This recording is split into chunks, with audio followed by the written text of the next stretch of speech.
Hi friends, it's Suzanne here. I am using the Jingle All the Way stamp set along with the Sleigh Ride edgelets to make my card today. And I am stamping a night sky, probably one of my favorite things to do. I love this technique. You just go crazy, sponging heavily with colors in order to get the desired shade that you want. And of course I wanted, a nice deep dark blue color. So I'm using Night of Navy and Pacific Point and Marina Mist for this one. And I have mixed 1 part water and 3 parts glue, and I'm using a medium size, maybe a size 2 watercolor brush. And the bigger the brush, the bigger the daubs of glue that you're going to get. The smaller the brush, the smaller.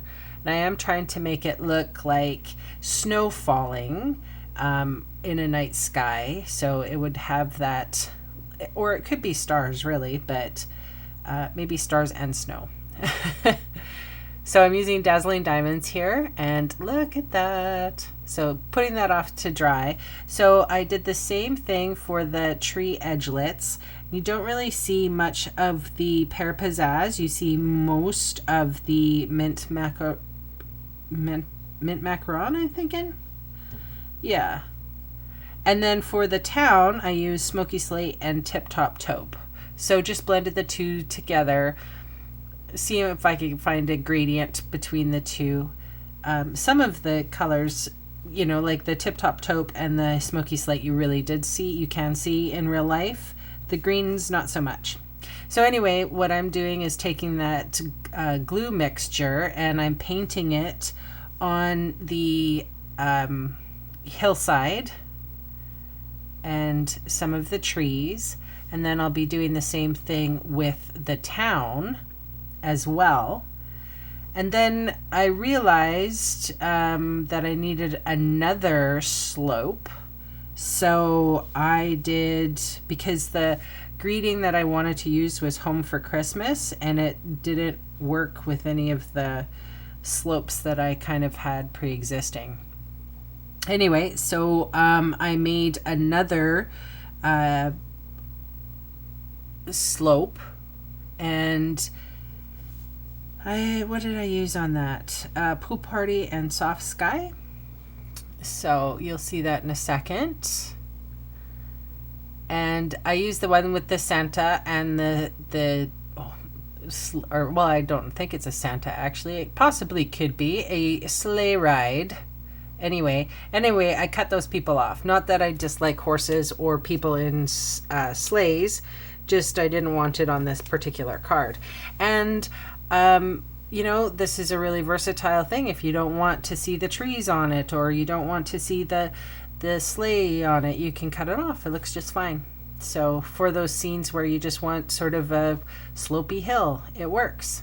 So using my Stamp-A-Majig and inking that up, I did want to make mention that I did wait for all of the inks to dry before I put the sparkle and glitter on, just so that it made my life a little bit easier. And I'm just adhering the trees to the town and the slope with the sentiment to the trees, and I'm wanting to leave a little bit of a white gap. I like that sort of, gives it some dimension, I guess, sometimes when you have lights and shadows and darks, and I really like sponging, so it's therapy. And this card, although the video is less than around 5 minutes, this card took seriously a lot longer than that. So this is not for the faint of heart. Anyway, adhering everything together, and I just made note where my sentiment was, and I was sure that I could cut it off to that card base, and I sure did. And then I'm using some fast fuse and black cardstock actually, and then with my fast fuse I'm going to use Fun foam. Again, I love the fun foam. Thank you, Jennifer McGuire, for coming up with fun foam. It gives it so much stability. It will go through the mail no problem. It's not going to warp or buckle. I love it. And Fast Fuse works perfectly on it. You just have to have a light touch. And the nice thing, fun foam comes in different colors. So I have a black background, so therefore I use the black fun foam. Anyway, that's my card for today.